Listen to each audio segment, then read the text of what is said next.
got so much motherfucking design on right now.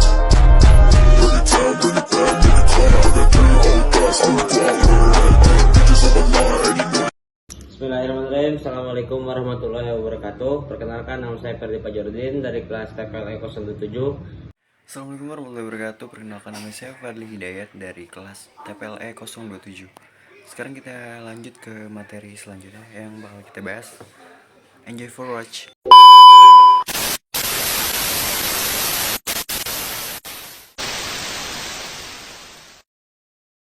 Pertemuan 8 pengantar sistem operasi. Pada video ini akan dijelaskan mengenai sistem operasi Linux.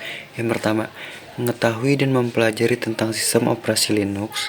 Linux pertama kali diperkenalkan tahun 1991 oleh Linus Torvalds ketika menjadi mahasiswa di Universitas Helsinki di Finlandia. Pada September 1983, Richard Stallman memperkenalkan GNU. GNU adalah sistem operasi Unix Liaison yang bersifat bebas. Artinya, setiap pengguna atau user diberikan kebebasan untuk menyalin, mengembangkan, memodifikasi, dan mendistribusikan software atau sistem operasi tersebut, yang biasa kita kenal dengan open source. Organisasi yang menyuarakan kebebasan dalam pengembangan software, proyek GNU telah membuat banyak tools yang mirip dengan apa yang ada di Unix. Meski begitu, GNU masih memiliki kekurangan komponen penting. Yang kedua, mengetahui dan mempelajari sedikit tentang distro Linux. Distro Linux adalah sistem operasi yang dibuat dari kernel Linux dengan menambahkan komponen lain, baik itu berupa tools, aplikasi, service, atau package software agar menjadi sistem operasi yang sesuai dengan keinginannya pengembangnya. Setelah itu, pihak pengembang mengeluarkan dan mendistribusikan sistem operasi Linux versi racikannya ke publik.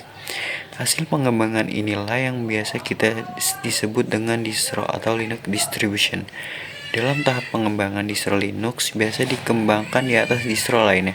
Oleh karena itu, ada beberapa kedekatan antara distro satu dengan distro lainnya. Yang pertama ada Debian. Debian adalah salah satu distro Linux tertua dan memiliki banyak turunan dari distro Linux. Ini salah satunya Ubuntu. Yang kedua ada Slackware. Sama seperti Debian, Slackware merupakan distro tertua yang masih aktif sampai sekarang. Yang ketiga itu ada OpenSUSE, merupakan turunan dari distro Slackware. Distro ini dikembangkan secara independen dengan dukungan komunitas yang luas. Di website resminya mengumumkan keterbukaannya bagi siapa saja developer yang ingin berkontribusi baik dengan cara coding atau pengembangan hardware. Yang keempat itu ada Red Hat. Red Hat adalah salah satu distro Linux yang berbayar. Red Hat Enterprise Linux. Red Hat yang juga memiliki turunan distro Linux yang free atau gratis, seperti CentOS, salah satu yang penting digunakan untuk sistem operasi server. Ada juga Fedora. Sistem operasi ini memiliki banyak versi. Fedora Workstation dirancang untuk penggunaan komputer desktop atau laptop. Fedora Server untuk sistem operasi server. Yang kelima itu ada Ubuntu. Distro Linux turunan dari Debian yang sampai sekarang masih terus berkembang. Ubuntu memiliki beberapa versi. Ubuntu Desktop untuk penggunaan atau user laptop atau komputer desktop. Ubuntu Server, sistem operasi untuk server. Ubuntu for IoT, sistem operasi untuk mensupport IoT. Biasanya untuk diinstal di device Raspberry Pi dan lain-lain. Dan yang terakhir, Ubuntu Cloud, sistem operasi untuk cloud computing. Selain itu, Ubuntu juga memiliki sistem operasi untuk device mobile yang diberi nama Ubuntu Touch. Yang keenam itu adalah Linux Mint. Distro Linux yang didesain simpel dan elegan dan sangat direkomendasikan untuk penggunaan baru Linux. Linux Mint merupakan turunan dari Ubuntu atau Debian. Linux Mint memiliki beberapa varian, yaitu ada Cinnamon, Mate, XFast. Yang ketujuh, Kali Linux. Distro Linux yang dirancang untuk melakukan penetration testing, anti-forensik, hacking, dan lain-lain. Materi dan rangkuman selanjutnya bakal dilanjutkan oleh teman saya, yaitu Fajar. Di sini saya akan menjelaskan tentang Linux di pertemuan 8. Linux merupakan distro Linux Ubuntu yang dikembangkan oleh komunitas Universitas Nusantara, DINUS, Opera Source, atau yang bisa kita sebut dengan DOSCOM, yang bertempatan di kota Semarang.